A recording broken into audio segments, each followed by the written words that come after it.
So I'm reading to you from John chapter 18, verse 28 to the end of this whole narrative, which ends at John chapter 19, verse 16, where Jesus is before Pilate. He's on trial before Pilate.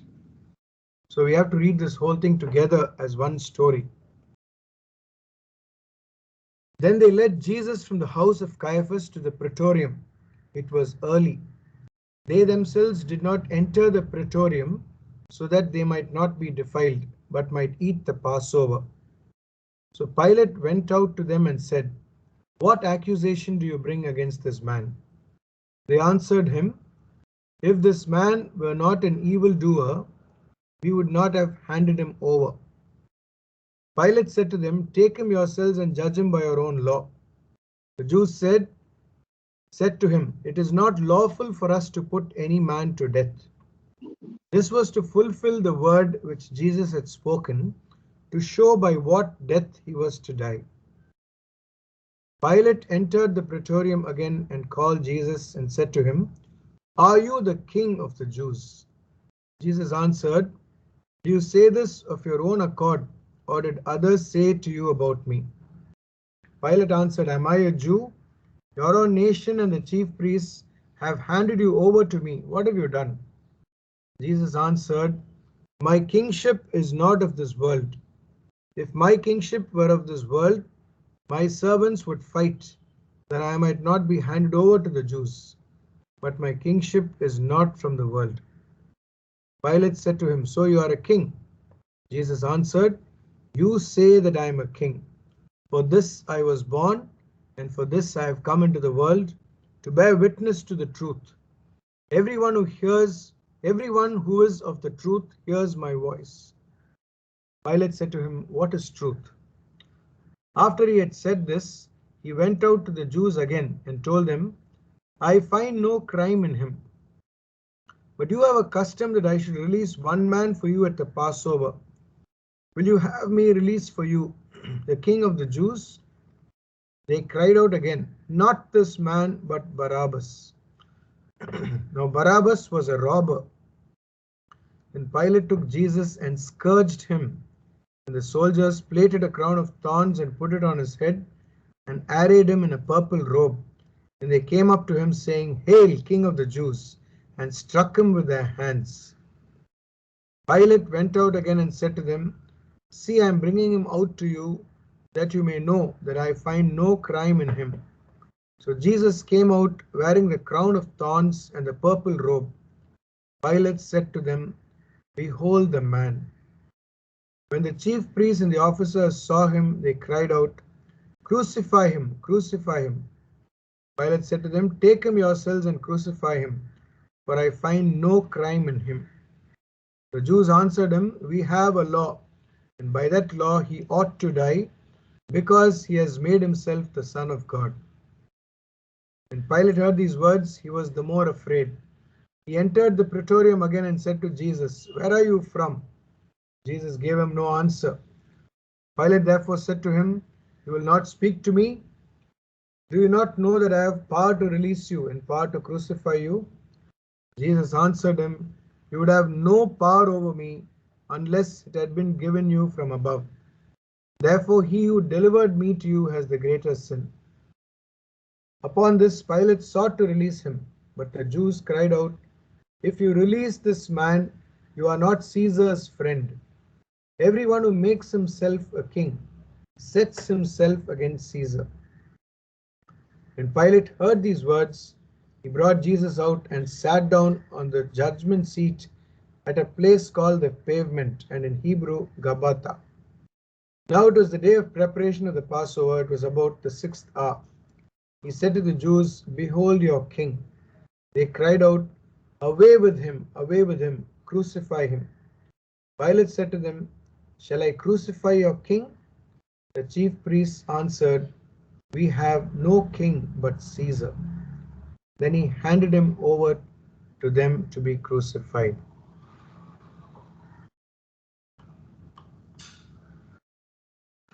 So here we have one of the most dramatic accounts of the trial of Jesus in the New Testament. And so we'll have to look at it now, uh, character by character. So we'll first begin by looking at the Jews. So you must understand that at the time of Jesus, the Jews were under the Romans. So according to their law, they could not put anyone to death. Although they were given a free hand uh, in self-governance, as it were, they could handle petty cases themselves. But when it came to death penalty, it had to be done only by the Romans. So they could not put anyone to death. So that is why they say it is not lawful for us to put any man to death. So according to the Jewish law, no, they cannot put a man to death unless it is permitted by the Roman emperor. So they were under the Romans now. Otherwise, they themselves would kill a man by stoning them to death. You see, so if the Jews had to kill Jesus, they would have stoned him to death. But you see, verse 32, and Jesus says this was to fulfill, John says this was to fulfill the word that Jesus had spoken, to show by what death he was to die. Remember, Jesus said, when I am lifted up, I will draw all men unto me. So this lifted up can happen only when he is lifted up on the cross. Therefore, Jesus already predicts that he will not die by the Jews, he'll die under the Romans, under their punishment of crucifixion. So here we have the Jews bringing Jesus to Pilate because they want to do away with him, and they're using Pilate for their purposes. See, there was a rare instance where they took law into their own hands and they stoned Stephen to death, but that was just one occasion. But generally, as a rule, they could not kill a person. Therefore, they kind of, as it were, force Pilate to finish their purposes, to kill Jesus for them. Now, if you look at the Jews, they began by hating Jesus, and their hatred becomes hysterical, mad. They become like wolves. They begin to twist their faces in bitterness, when they say, crucify him, crucify him. They've reached that level of insanity of hatred that there is no mercy, there is no reason. See, there is no humanity left in them.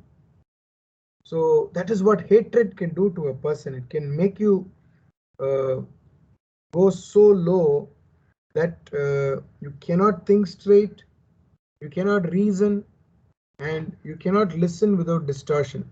No, hatred just takes a person's senses away. And that's the kind of hatred the Jews had for Jesus. And when you have this hatred, you lose all sense of proportion. You see, on the one hand, they are so careful about not polluting themselves, defiling themselves by entering the praetorium. On the other hand, they want to do away with the Son of God. You see? So where is their sense of proportion? Now you can see that they are being very careful in their ceremonial law and very meticulous about how they observe the Sabbath. All that is fine. But at the same time, you see them hounding Pilate to put him on the cross. No, it can happen to any of us. Many of us church goers are so careful about the rubrics in the church, about the small details, insignificant details about the vestments, the furnishings, and the rituals, the ceremonies in the church, but we forget this real spirit of love, fellowship, and so on. This is more important than all those things, you see. So we don't put first things first. According to Jesus, what is important is love and mercy, not sacrifice, not observance of the law so much. All this is fine. You see, Jesus says, Sabbath was made for man, not man for the Sabbath. So human consideration is more important than all these laws. But you see what happens to the Jews? They who are such,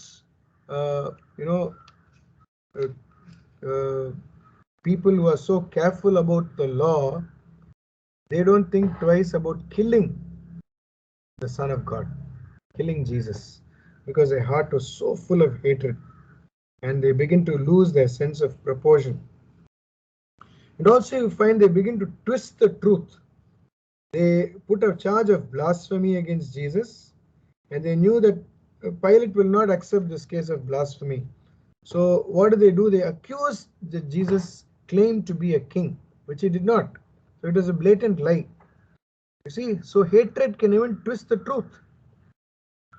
And the most terrible thing that they ever said is what we see in the end, where you see they say, "We have no king but Caesar."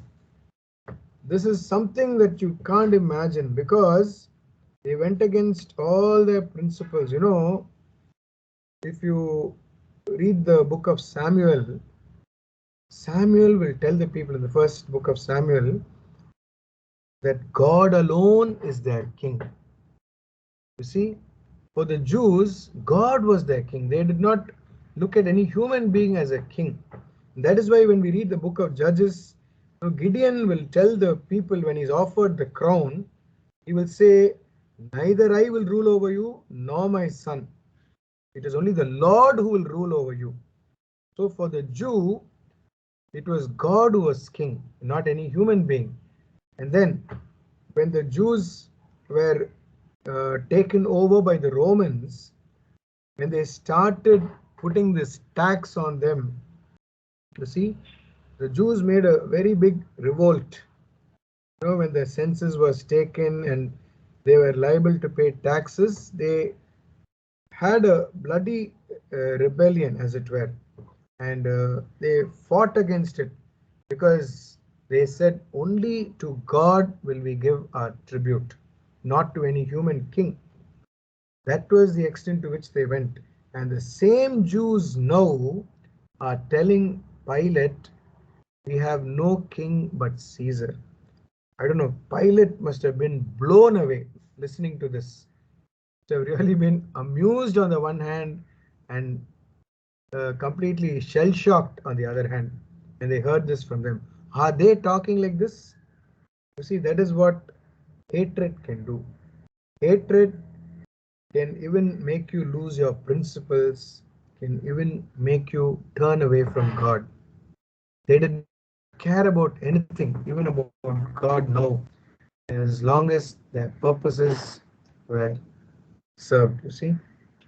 So, never in history was the insanity of hatred so vividly portrayed as we see it now in the Gospel of John. Hatred at its worst, you see. So that was the story of the Jews. Now, when we move on to Pilate, you see, Pilate had the power, he says, to either kill him or to release him. Pilate, right from the beginning, knew that all the charges against Jesus were a set of series of lies. And he also knew that Jesus was completely innocent. Moreover, he was deeply impressed by Jesus, and he had no intention of condemning him to death. Yet he condemned him to death. You see? So, why did he do that? We need to understand the background of Pilate. See, Pilate, when he came, Pilate will already have, by the time he comes to Jesus, from the time he came till now, he's already had cases against him, cases that were so strong that he would be usurped from his position, that he would be sent back to Rome. And therefore, in order to hold his place, he had to agree, because Pilate was a very strict man and he was very headstrong, and he never gave in to the Jews. The first incident was when he took over.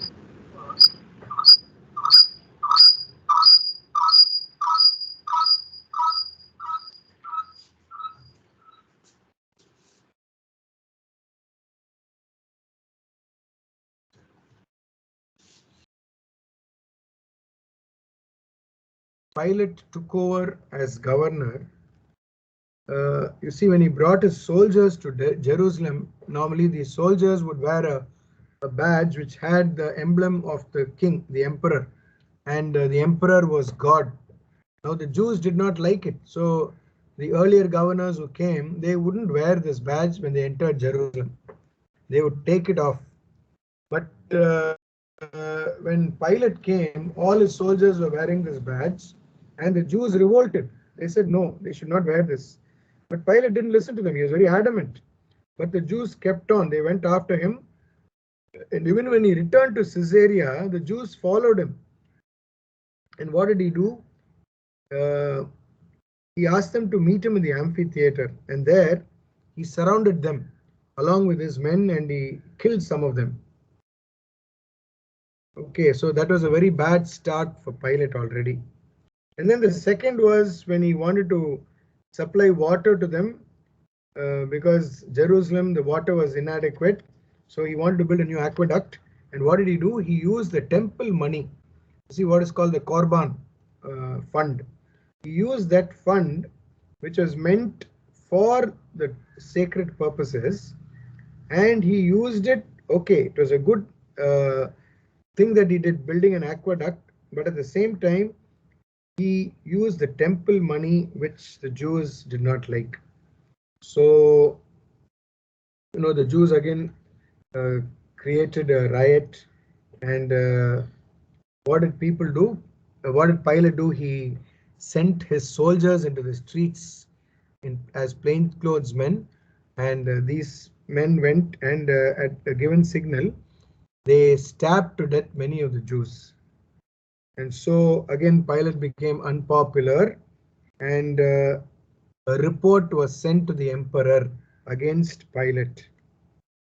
So there was one more incident which went against Pilate like this, and Pilate's position was now very shaky, and Pilate would have been removed from his position if there was one more complaint against him. And that is why you see the people are threatening him. They're in fact blackmailing Pilate. And Pilate, although he tries one after another to somehow, release Jesus, he is not able to. Why? Because he wants to keep his job. He tries first by saying, you take him yourselves and crucify him. I don't find any crime in him. Very clear that he doesn't want to have Jesus crucified. And then second time, he says, shall I release for you the king of the Jews or Barabbas? So he says, now that, I can release a prisoner, why not release Jesus?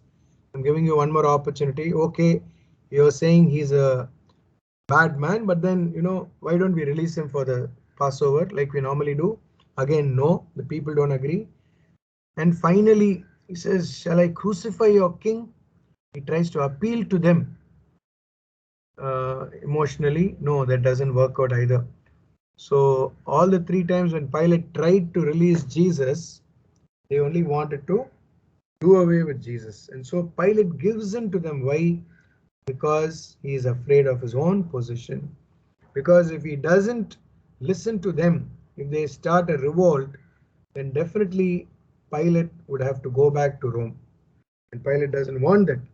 And so in order to keep his job, he gives in to their demands. He allows them to kill Jesus, although he knows very clearly that Jesus is innocent. See? So that is what we see about Pilate. You see, Pilate was a very superstitious man. He was not a religious man, but he was very superstitious, and he was afraid when Jesus said, that he is the Son of God. When they said that Jesus claims to be the Son of God, and when Jesus himself says, you say so, you say that I'm a king and I was born for this purpose. And when Pilate hears all this, and also about the dream that his wife has, all these things, kind of frighten him out of his wits. But still, because he wants to hold his place, he accepts what the people say. So you can see Pilate was not a strong man. He is strong where he is not strong where he should be strong, and he is not strong. He is strong where he need not be strong. For instance, you see when there's inscription INRI, which says, Jesus of Nazareth, King of the Jews. The Jews come and tell him, he said he's the King of the Jews. Change the inscription. Pilate said, no, what I've written. Now, that was not a very important thing. Pilate could have listened to them. There he was very adamant. There he put his foot down and said, what I have written, I have written. But when it comes here to the judgment, deciding whether to crucify Jesus or not, Pilate is very weak.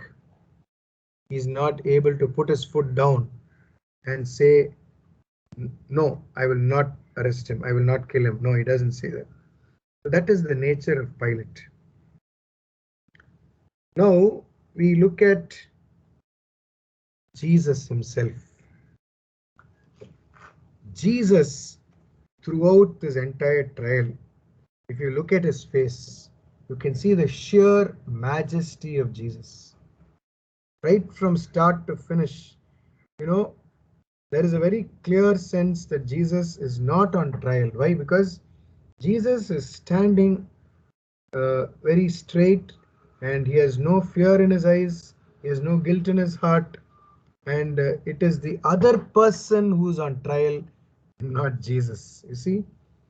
So Pilate is the one who is actually on trial. He is the one who is bewildered, who is floundering, But you see, the majesty of Jesus will shine forth radiantly throughout this drama. When Jesus speaks, he speaks strongly about the kingdom. When Jesus is silent, there is an ominous silence, because Jesus doesn't want to speak. He knows when it is not necessary to speak. There is a time when your words are absolutely useless. It is as if, you're speaking a different language which the listeners will not understand. So it is very dangerous when Jesus is silent. When Jesus is silent, it means there is no point in him speaking to you. Supposing you are in a situation where, you completely closed your heart to God. There is no point in God speaking to you, right? So that is what is happening now when Jesus is silent. They say all kinds of things about him. They ask him questions, but there's no point in answering them. Jesus just remains silent. So it's a very dangerous thing for us to happen when we have the silence of Jesus. We also see here the physical strength or the physical courage of Jesus. Jesus is scourged. The scourging is a terrible thing. He's whipped after being tied to a post, and his back is exposed, and there are pellets in the long leash that is the whip that is used. And that whip can be so terrible that it can even pierce into your bone. This pellet can pierce into your bone. It can tear your skin, and a person either dies or is almost dead. Is able to stand up, is able to continue and carry the cross. He's still got that strength within him. So that physical strength of Jesus, physical courage is there. And you see, at this stage, Pilate brings him to this place called the pavement, and he kind of sits him on the judgment seat. The word used is he sat down. Now, it doesn't say who sat down, whether Jesus or Pilate. But most probably they say that Jesus was made to sit down on the seat. And, he says, behold your king. Now, the word king here was a mockery, but it also becomes a reality which comes out of their mouth. You see, the soldiers also mocked Jesus as a king. They put this crown on his head, they made fun of him, they called him a king. It was a mere jest for them, but in fact, they were speaking the truth. And when Pilate brings Jesus out, he says here, he uses the word eche homo, and in Greek he says ho anthropos. The word ho anthropos, the normal Greek means human being. But we see later on when Greek scholars and thinkers, when they use this word anthropos, it means the heavenly man or the ideal man or the pattern of manhood. So Jesus, when he is referred to as anthropos, is being referred to as someone whose heroism is without parallel. Here indeed is a man. He's a real man. A man who can truly stand up tall above, way above anyone else. So all that these people say, Pilate and these soldiers, all that they say, it may be a jest for them. It may be something they're just saying uh, not seriously, but what they say is absolutely true when it comes to Jesus. So Jesus stands tall throughout this entire ordeal.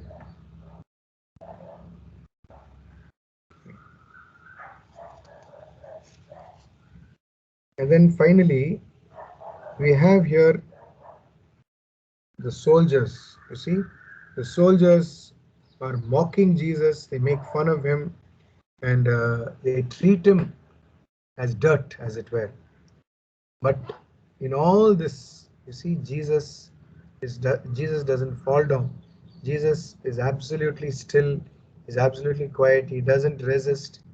And when they say, you see, they crown him with thorns and say he's a king, uh, the world knows that Jesus is indeed a king. Probably they are speaking without knowing. That's what Jesus will say.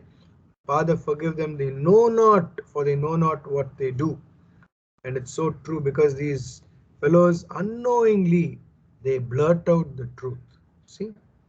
So that is one thing. And the last thing we need to see is the character of Barabbas. Barabbas. Very interesting. You see, the word Bar Abba means son of the father. Son of the father, Bar Abba. It could also have another meaning, Bar Rabban. Bar Rabban means son of the rabbi. So probably he was the son of a rabbi, and somewhere down the line he became a robber, a thief, a brigand.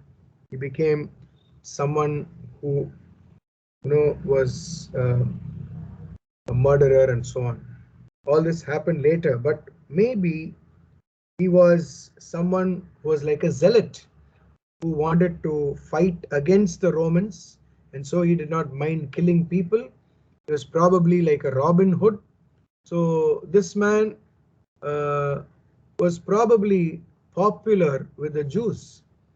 So that is why uh, when they want to release him, the people are willing. When Pilate asks, shall I release for you Jesus or Barabbas? Now here comes one more important thing. Now Barabbas is his surname, second name. His first name, scholars tell us, is most probably Jesus. That means his full name is Jesus Barabbas. Like we know Simon Peter, no, is known as Simon Bar Jonah, no. So here we have Jesus Barabbas. So when Pilate is making both of them stand in front of the crowd, he's telling the crowd, do you want me to release for you Jesus Bar Abba or Jesus of Nazareth? And the crowd wants Jesus Bar Abba to be released. And that is what we see today even in the world, where the world looks for people who are popular, people who are, uh, uh, probably wicked. They don't mind, accepting them rather than accepting the Son of God. You see? So that is the way of the world. The world would rather have Barabbas set free than to set free the Son of God. And because he was a very popular figure, like a Robin Hood, I said, probably the people thought, okay, why not have Barabbas freed? So, that is how people think. A man of violence, although he probably had a romance and a glamour attached to his violence. And probably he was a popular hero with a crowd. And so Jesus is pushed down and Barabbas is lifted up. See? So Barabbas is set free. And you see, when Barabbas goes out totally free, what must have been on his mind? He must have been thinking as he saw Jesus being led to the cross. So thought, I should have been there. But then, he has died in my place. So we should remember that Jesus did not die just for Barabbas alone. You and I should have taken the place of Jesus. But Jesus took our place on the cross. He died for you, he died for me. So Jesus not only died for Barabbas, he died for each one of us. And so this whole drama of the trial of Jesus ends with a just man being punished. And that is what happens all the time with just people. Somehow injustice rules the world, and all those who stand up for justice are punished, are done away with. That is what happens and will happen to us when we also stand up for Jesus, when we stand up for the values of the kingdom. But like Jesus, if we accept the cross, we also will get the reward of resurrection. Like St. Paul says, if we die with him, we shall also be raised with him. We shall also live with him forever. And so our home is in heaven. Our life on earth here does not end. And that is why the early Christians readily went to their death, because they knew that death was not the end. Although they were tortured and killed, although they were thrown into the lion's den, although they were thrown into the arena as food for the lions or as human torches for Nero's night parties, they were willing to die. Why? Because they knew that death was not the end and the crown of glory was waiting for them after death. So we also should be prepared, like Jesus, to face any trial and persecution, because we know that Jesus is there for us and will be ready to reward us. Praise God.